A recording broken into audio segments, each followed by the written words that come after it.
وَإِذَا سَمِعُوا مَا أُنزِلَ إِلَى الرَّسُولِ تَرَىٰ أَعْيُنَهُمْ تَفِيضُ مِنَ الدَّمْعِ مِمَّا عَرَفُوا مِنَ الْحَقِّ يَقُولُونَ رَبَّنَا آمَنَّا فَاكْتُبْنَا مَعَ الشَّاهِدِينَ۔ یہ آیت کریمہ حبشہ کے عیسائیوں کے بارے میں نازل ہوئی،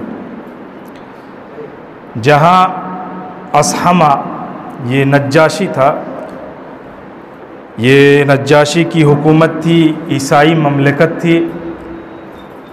مفسرین نے لکھا ہے کہ نجاشی نے اپنے کچھ علماء کو نبی کریم صلی اللہ علیہ وسلم کے دربار میں بھیجا۔ جب آپ نے اسے قرآن پڑھ کر سنایا تو وہ لوگ بے اختیار رونے لگے، ان کی آنکھوں سے آنسو جاری ہونے لگے۔ تفیض من الدمع مما عرفوا من الحق، حق کو جان گئے، ان کے آنکھوں سے آنسو نکلنے لگے اور وہ لوگ اس پر ایمان لے آئے، مسلمان ہو گئے۔ اس کے بارے میں یہ آیت کریمہ نازل ہوئی ہے۔ اس کے بعد معلوم یہ ہوتا ہے کہ قرآن کریم ایک معجزاتی کتاب ہے۔ جو انسان قرآن کریم کو ہدایت کے لیے پڑھے گا اس کی زندگی بدل جائے گی۔ اور قرآن کا سب سے بڑا معجزہ یہ ہے انسانی دلوں کو پھیر دینے کی انقلابی صلاحیت۔ یہ قرآن کا سب سے بڑا معجزہ ہے کہ انسان کا دل جو ہے ظلمات سے نکل کر نور کی طرف آ جاتا ہے، ضلالت سے نکل کر ہدایت کی طرف آ جاتا ہے، شرک سے نکل کر توحید کی طرف آ جاتا ہے، بدعت سے نکل کر سنت کی طرف آ جاتا ہے۔ یہ قرآن کا اعجاز ہے، بہت بڑا اعجاز ہے۔ تو اللہ رب العزت نے اتنی عظیم کتاب، جسے اللہ رب العزت نے رحمت کہا ہے کہ یہ کتاب سراپا رحمت ہے، یہ کتاب ہوتے ہوئے ہم اسے پڑھتے ہیں تو ہماری آنکھوں سے آنسو جاری نہیں ہوتے۔ روزانہ ہم قرآن سنتے ہیں، روزانہ پڑھتے ہیں، لیکن ہمارے دلوں پر اس کا اثر نہیں ہوتا۔ ہمیں اپنے ایمان کا جائزہ لینے کی ضرورت ہے۔ کتنی عظیم کتاب ہونے کے باوجود بھی ہمارے دل کی دنیا کیوں نہیں بدل رہی ہے۔ اس کے بعد قسم کے بارے میں اس کے مسائل کا تذکرہ ہے۔ لا یؤاخذکم اللہ باللغو فی ایمانکم ولکن یؤاخذکم، پورا قسم کا مسئلہ بیان کیا گیا۔ قسم، اس کو عربی میں حلف کہتے ہیں، یا یمین، جمع احلاف آتی ہے یا ایمان آتی ہے۔ اس کی 3 قسمیں بیان کی گئی: یمین لغو، یمین غموس اور یمین معقدہ۔ یہ 3 قسم ہیں۔ یمین لغو جو ہے، جو انسان بات بات پر کھاتا ہے بلا نیت بلا ارادہ، تو اس پر مواخذہ نہیں ہے، اس پر پکڑ نہیں ہے اللہ کیا۔ لیکن یمین غموس، جھوٹا قسم کھانا، یہ جو جھوٹی قسم ہے جو دھوکہ اور فریب دینے کے لیے کھائی جاتی ہے، یہ بہت ہی خطرناک قسم کا قسم ہے اور یہ کبیرہ گناہ ہے، بلکہ یہ اکبر الکبائر اس کو کہا گیا۔ اس پر کفارہ نہیں ہے لیکن یہ اکبر الکبائر ہے۔ تیسرا قسم جو ہے معقدۃ، یہ وہ قسم ہے جو انسان اپنی بات میں تاکید اور پختگی کو بیان کرنے کے لیے کھاتا ہے، ارادہ کے ساتھ، نیت کے ساتھ۔ اگر یہ قسم ٹوٹ جائے تو پھر اس پر کفارہ لازم ہے۔ کفارہ کیا ہے؟ 10 مسکین کو کھانا کھلانا ہے، 10 مسکین کو کھانا کھلانا، وہ اوسط درجے کا کھانا۔ من اوسط ما تطعمون اہلیکم او کسوتہم، 10 مسکین کو اوسط درجے کا کھانا جو اپنے اہل و عیال کو آپ کھلاتے ہیں، گھر میں کھاتے ہیں، وہ کھلانا، یا انہیں کپڑا پہنانا، یا ایک غلام آزاد کرنا۔ اگر یہ نہیں ہو سکتا ہے کسی سے تو پھر 3 دن کے روزے رکھے، 3 دن کا روزہ رکھنا ہے۔ اس قسم کو توڑنے کا یہ کفارہ ہے۔ اس کے بعد شراب کی حرمت کے تعلق سے آیت نازل ہوتی ہے۔ اللہ رب العزت فرماتا ہے قرآن کریم کے اندر، یا ایھا الذین آمنوا انما الخمر والمیسر والانصاب والازلام رجس من عمل الشیطان فاجتنبوہ لعلکم تفلحون۔ یہ شراب کے بارے میں تیسرا حکم ہے۔ اس سے پہلے جو پہلا حکم، دوسرا حکم صادر ہوا تھا، اس میں شراب کی مکمل ممانعت نازل نہیں ہوئی تھی، لیکن اللہ تبارک و تعالیٰ نے یہاں صاف طور پر اسے شیطانی عمل قرار دیا اور فرما دیا کہ اس سے مکمل طور پر اجتناب کر لو، مکمل طور پر اجتناب کیا جائے، اسی میں تمہاری کامیابی ہے، بھلائی ہے، لعلکم تفلحون۔ اگر اس کو تم چھوڑ دو گے، اس سے اجتناب کر لو گے، شاید کہ تم کامیاب ہو جاؤ، تم فلاح پا جاؤ۔ یہ چونکہ یہ رأس الذنب ہے شراب، یہ گناہوں کی جڑ ہے، یہ بہت خطرناک گناہ ہے یہ لہٰذا اسے انسان نہ پیے، کیونکہ انسان وہ گناہ، وہ عمل جو عام حالت میں نہیں کرنا چاہتا، شراب پینے کے بعد نشے کی حالت میں انسان اس گناہ کو کر بیٹھتا ہے، لہٰذا اس سے انسان کو بچنا چاہیے۔ اس کے بعد اللہ تبارک و تعالیٰ 4 قسموں کے جانوروں کا ذکر کرتا ہے جسے مشرکین نے اپنے اوپر حرام کر رکھا تھا، وہ تھے بحیرہ، سائبہ، وسیلہ اور حام۔ وقت نہیں کہ میں ان چاروں کا ڈیفینیشن کروں، ان چاروں جانور کو وہ اپنے لیے حرام سمجھتے تھے، اس پر حرام کر رکھا تھا انہوں نے۔ اس کے بعد سورہ مائدہ کے آخر میں اللہ تبارک و تعالی توحید کی اہمیت بیان کرتا ہے، توحید کی اہمیت فرماتا یوم ینفع الصادقین صدقہم، صادقین صدقہم۔ ابن عباس رضی اللہ تعالی عنہ نے یہاں اس آیت کی تفسیر میں صادقین کی تفسیر موحدین سے کی ہے اور صدق کی تفسیر توحید سے کی ہے، کہ سچوں کو ان کی سچائی قیامت میں فائدہ دے گی۔ مطلب یوم ینفع الموحدین توحیدہم، کہ قیامت میں موحدین کو ان کی توحید انہیں فائدہ دے گی۔ اور یاد رکھیے دنیا کا سب سے بڑا سچ توحید ہے، اور دنیا کے سب سے سچے لوگ موحد لوگ ہیں، اور دنیا کا سب سے سچا موقف توحید کا موقف ہے، اور دنیا اور آخرت میں جو کامیاب لوگ ہیں وہ بھی موحدین ہیں۔ لہٰذا قیامت میں اللہ تبارک و تعالی موحدین کو ان کی توحید کی برکت سے فائدہ دے گا، اور فائدہ کیسا ہوگا؟ آپ بخاری کی وہ روایت پڑھیں گے، حدیث بطاقہ آپ کو معلوم ہوگی، ایک شخص اللہ کے سامنے لایا جائے گا، اس کے 99 دفتر گناہوں سے بڑے ہوں گے، اور تا حد نگاہ جہاں تک دیکھ لو اتنے بڑے دفاتر ہوں گے، سجلات 99 سجلات دفاتر بھرے ہوں گے گناہوں سے، اور اللہ رب العزت پوچھے گا تیرے پاس کوئی نیکی ہے؟ کہے گا کوئی نیکی نہیں ہے رب، کوئی نہیں۔ اللہ رب العزت کہے گا ایک نیکی میرے پاس ہے تیری، کیا ہے؟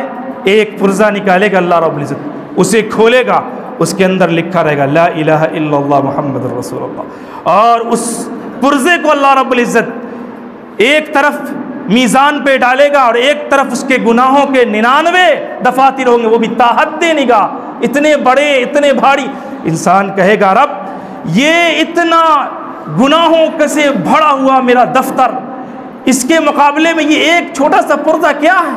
اس کی تو کوئی اوقات ہی نہیں ہے۔ اللہ رب العزت کہے گا اس کو رکھتے ہیں، جیسے ہی اسے رکھا جائے گا پلڑے پر کہ وہ لا الہ الا اللہ کا پلڑا جھک جائے گا، اور حدیث میں ہے کہ مالت بہن لا الہ الا اللہ، کہ لا الہ الا اللہ کا جو پلڑا ہے وہ جھک جائے گا، گناہوں کا پلڑا ہلکا ہو جائے گا۔ اور اللہ کے نبی صلی اللہ علیہ وسلم نے فرمایا کہ اللہ رب العزت کے نام سے بھاری اور وزنی نام کوئی نام نہیں، کافی ہے اللہ کا نام جھکانے کے لیے۔ تو یہ توحید یہ کن کو ملے گا؟ یہ جو نعمت ہے کن کو ملے گی؟ یہ بشارت ان کو ملے گی جن کی زندگی کا خاتمہ توحید پر ہوا ہوگا، جن کے عمل میں شرک نہیں ہوگا، اگرچہ گناہ ہوں گے بہت گناہ ہوں گے، جیسا کہ معلوم ہے کہ 99 دفاتر گناہ ہوں گے، چونکہ شرک نہیں ہوگا تو اللہ رب العزت توحید کی برکت سے اس کو معاف فرما دے گا۔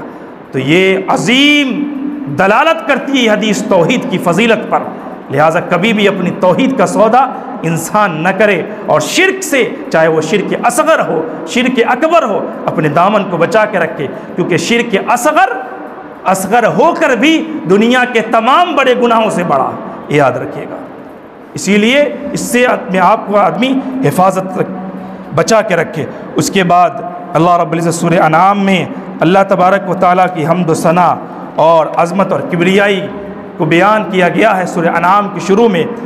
اس کے بعد ایک آیت آتی ہے وَعِندَهُ مَفَاتِيحُ الْغَيْبِ لَا يَعْلَمُهَا إِلَّا هُوَ وَيَعْلَمُ مَا فِي الْبَرِّ وَالْبَحْرِ وَمَا تَسْقُطُ مِنْ وَرَقَةٍ إِلَّا يَعْلَمُهَا۔ بڑی زبردست آیت ہے کہ غیب کے جو خزانے ہیں، غیب کی جو چابیاں ہیں، وہ اللہ کے پاس ہیں۔ غیب کا علم صرف اللہ رب العزت کو ہے، اسی کے پاس غیب کے خزانے ہیں، غیب کی چابیاں ہیں۔ اور ایک حدیث میں ہے کہ غیب کی جو چابیاں ہیں وہ 5 ہے، کہ قیامت کا علم یہ صرف اللہ کو ہے، اس کے علاوہ کوئی نہیں جانتا۔ بارش کا نزول، بارش کب ہوگی، یہ اللہ رب العزت جانتا ہے۔ انسان آج ٹیکنالوجی کے ذریعے سے صرف انومان لگا سکتا ہے، یہ نہیں کہہ سکتا کہ 1 منٹ کے بعد بارش ہوگی، انومان لگاتا ہے صرف۔ تو بارش کا علم اللہ کو ہے۔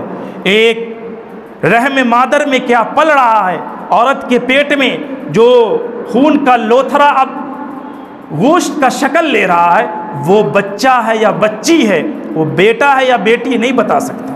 آج جب بچہ بن جاتا ہے تب ٹیکنالوجی لگا کہ انسان یہ کہہ دیتا ہے کہ بیٹے میں لڑکا ہے یا لڑکی ہے، لیکن جو گوشت کا لوتھرا جب رہتا ہے وہ انسان نہیں بتا سکتا، یہ اللہ ہی جانتا ہے کہ وہ گوشت کا لوتھرا وہ لڑکی میں کنورٹ ہوگا کہ لڑکا میں کنورٹ ہوگا، وہ اللہ ہی جانتا ہے کہ پیٹ میں کیا ہے عورت کے۔ اس کے بعد آئندہ کل پیش آنے والے معاملات وہ صرف اللہ جانتا ہے، اور تمہاری موت کہاں ہے وہ اللہ رب العزت جانتا ہے، یہ کسی کو معلوم نہیں۔ یہ غیب کی چابیاں ہیں، یہ غیب کا علم ہے جو صرف اللہ تبارک و تعالیٰ کو معلوم ہے۔ اس کے بعد اللہ رب العزت ایک بہت ہی زبردست بات کہتا ہے، کیا وَمَا تَسْقُطُ مِنْ وَرَقَةٍ إِلَّا يَعْلَمُهَا، کہ اس پورے کرہ ارض پر، اس پوری دنیا کے اندر، دنیا کے کسی بھی کونے میں ایک پتا بھی اگر گرتا ہے تو اللہ رب العزت کہتا ہے کہ ہم اس کا علم رکھتے ہیں۔ اللہ کو اس گرنے والے پتے کا علم ہے۔ پوری دنیا میں بتائیے کتنے پتے ہوں گے، کتنے درخت ہیں، کتنے گھاس ہے، ایک پتا بھی اگر کہیں بھی دنیا کے کسی کونے میں کہیں پر گرتا ہے، اللہ کہتا ہے ہمیں اس کا علم ہے۔ تسقط من ورقۃ الا یعلمها، اللہ کو اس کا علم ہے۔ کیا علم ہے اللہ کا، کیا علم ہے اللہ کا۔ یہاں ایک مفسر نے لکھا ہے تفسیرہ کرتے ہوئے کہ جب دنیا کے کسی کونے میں ایک پتا گرتا ہے تو اللہ کو اس کا علم ہے۔ تو بتاؤ اللہ کا کوئی لاچار بندہ، کوئی بے بس بندہ، کوئی دکھوں کا مارا ہوا بندہ، کوئی ستایا ہوا بندہ، کوئی گناہوں کا بوجھ لیے ہوا بندہ اللہ کے سامنے ہاتھ اٹھاتا ہے اور اللہ کے سامنے روتا ہے، گر گراتا ہے، ندامت کے آنسو بہاتا ہے، تو بتاؤ کیا اللہ رب العزت کو اس کے اس آنسو کا علم نہیں ہوگا؟ بالکل ہوگا۔ جب ایک پتے کے گرنے کا علم ہے تو اللہ کو اپنے بندوں کے آنکھوں سے گرنے والے آنسو کا بھی علم ہے، اور اسے وہ دیکھتا ہے اور اس پر گرنے پر، اس کے آنسو پر اس کی مغفرت فرما دیتا ہے۔ اسی لیے کہا گیا کہ آج زندگی اللہ نے دی ہے تو انسان آنسو گرا لے۔ آج آپ کی آنکھوں سے ندامت کے گرنے والے آنسو جہنم کی بھڑکتی ہوئی آگ پر کافی ہے، حاوی ہے، جہنم کی بھڑکتی ہوئی آگ کو ٹھنڈا کر سکتی ہے۔ لیکن اگر آج آنسو نہ گرائے تو کل قیامت کے دن یاد رکھو جب سزا ہو جائے گی، سزا سنا دیا جائے گا، تو پھر آنسوؤں کا سمندر بھی بہا دے گا انسان، تو اس دن پار گھاٹ نہیں لگنے والا۔ لیکن آج اگر اللہ نے موقع دیا ہے تو انسان ایک قطرہ بھی اگر اللہ کے ڈر سے اور خوف سے گراتا ہے نا، تو اللہ رب العزت کو وہ اتنا پسند ہے کہ اللہ رب العزت اس کے معاف کر دیتا ہے، اس کی بخشش کر دیتا ہے۔ اس کے بعد آخری بات اللہ تبارک و تعالیٰ فرماتا ہے الذین آمنوا ولم یلبسوا ایمانہم بظلم فاولئک لہم الامن وہم مہتدون، کہ جن لوگوں نے اپنے ایمان کو ظلم کے ساتھ ملا لیا، خلط ملط کر دیا، ظلم کے ساتھ، وَلَمْ يَلْبِسُوا إِيمَانَهُمْ بِظُلْمٍ فَأُولَٰئِكَ لَهُمُ الْأَمْنُ وَهُمْ مُهْتَدُونَ۔ جن لوگوں نے اپنے ایمان کو ظلم کے ساتھ نہیں ملایا، خلط ملط نہیں کیا، ان کے لیے امن ہے، ان کے لیے ہدایت ہے۔ ظلم سے مراد یہاں شرک ہے، شرک ہے، جنہوں نے اپنے ایمان کو شرک ساتھ خلط ملط نہیں کر لیا۔ جب یہ آیت نازل ہوئی تو صحابہ کرام رضوان اللہ علیہم اجمعین نے ظلم کا عام مطلب سمجھ لیا، بیچارے بے چین ہو گئے، اللہ کے نبی صلی اللہ علیہ وسلم کے پاس پہنچے اور کہنے لگے یا رسول اللہ اینا لم یظلم نفسہ، ہم میں سے کون ہے جس نے اپنے نفس پر جانوں پر ظلم نہ کیا ہو؟ اللہ کے نبی صلی اللہ علیہ وسلم نے فرمایا میرے صحابہ ظلم کا مطلب وہ نہیں جو تم نے سمجھا ہے، ظلم سے مراد یہاں شرک ہے، شرک ہے، جیسا کہ اللہ کے نیک بندے لقمان نے اپنے بیٹے کو کہا تھا ان الشرک لظلم عظیم، کہ شرک سب سے عظیم گناہ ہے، سب سے عظیم گناہ ہے۔ تو یہاں ظلم سے مراد شرک ہے، اور ظاہر سی بات ہے جو ایمان کے ساتھ شرک کی ملاوٹ کر دے اسے امن کہاں مل سکتی ہے؟ امن صرف توحید کے اندر ہے، دنیا میں بھی اور آخرت میں بھی۔ اور ہدایت کہاں سے مل سکتی ہے؟ ہدایت بھی صرف توحید کے اندر ہے، کامیابی توحید پر چلنے میں، دنیا میں بھی آخرت میں بھی۔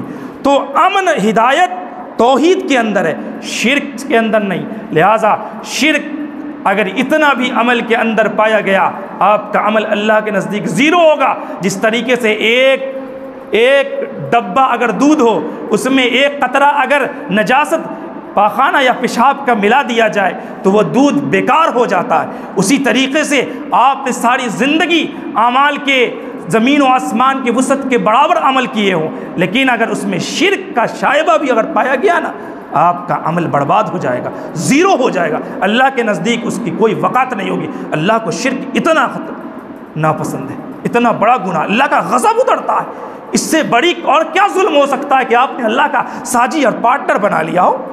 لہٰذا اس سے انسان بچے۔ اس کے بعد اللہ تبارک و تعالیٰ نے آپ صلی اللہ علیہ وسلم کی رسالت کا بیان کیا۔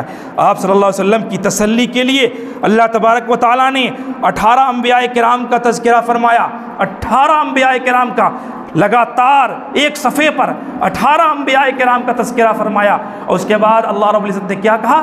وَلَوْ أَشْرَكُوا لَحَبِطَ عَنْهُمْ مَا كَانُوا يَعْمَلُونَ، کہ اگر یہ انبیاء، اگر فرضاً اگر یہ انبیاء بھی شرک کرتے، اگر ان سے بھی شرک ہو جاتا تو ان کے تمام گناہ تمام اعمال جو انہوں نے کیے تھے وہ برباد ہو جاتے۔ اللہ اکبر! انبیاء سے شرک کا صدور ناممکن ہے، ناممکن ہے۔ مقصد امتیوں کو شرک کی خطرناکی سے آگاہ کرنا، بتانا ہے کہ شرک کتنا خطرناک عمل ہے، کہ اگر انبیاء سے ہو جاتا تو وہ معاملہ ان کا پھنس جاتا، ختم ہو جاتا معاملہ، تو عام آدمی کی کیا اوقات ہے؟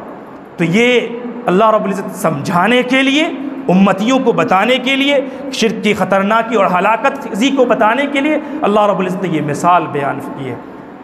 یہ 7ویں پارے کی مختصر سی تفسیر تھی، خلاصہ تھا۔ لہٰذا ہمیں چاہیے کہ ہم اپنی زندگی اللہ اس کے رسول کے بتائے ہوئے طریقوں کے مطابق گزاریں،